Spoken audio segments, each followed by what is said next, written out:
മനു അലീനയെ നശിപ്പിച്ച് ഗർഭിണിയാക്കി. അതെ, അലീന വീട്ടിൽ തനിച്ചുള്ളപ്പോൾ മനു അലീനയുടെ കാണാനെത്തുകയാണ് ചെയ്യുന്നത്.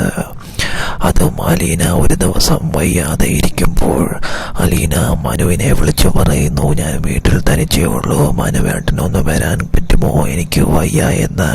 കുറച്ചു നേരം മനുവേട്ടൻ്റെ കൂടെ ഇരിക്കാനാണെന്ന് പറയുന്നു. എന്നാൽ വീട്ടിൽ ചെല്ലുന്ന മനുവിൻ്റെ അവസ്ഥ മാറുകയാണ് ചെയ്യുന്നത്. അലീനയെ നശിപ്പിക്കുന്നു. അലീന അതിന് സമ്മതിച്ചു കൊടുക്കുന്നു.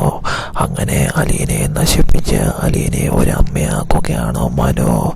എന്തായാലും അധികം വൈകാതെ തന്നെ അവർക്ക് രണ്ടുപേർക്കും ഒരു തെറ്റ് സംഭവിക്കുകയാണ് ചെയ്യുന്നത്. ആ തെറ്റിൽ അവർക്ക് ഒരു കുഞ്ഞ് ജനിക്കാൻ പോകുന്നു.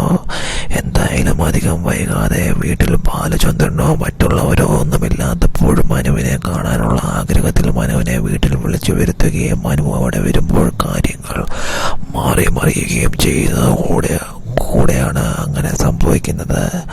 എന്തായാലും അധികം വൈകാതെ തന്നെ മനുവിനും അലീനയ്ക്കും ഒരു കുഞ്ഞ് ജനിക്കാൻ പോവുകയാണ്. അറിയാതെയാണെങ്കിലും അവർക്കിടയിൽ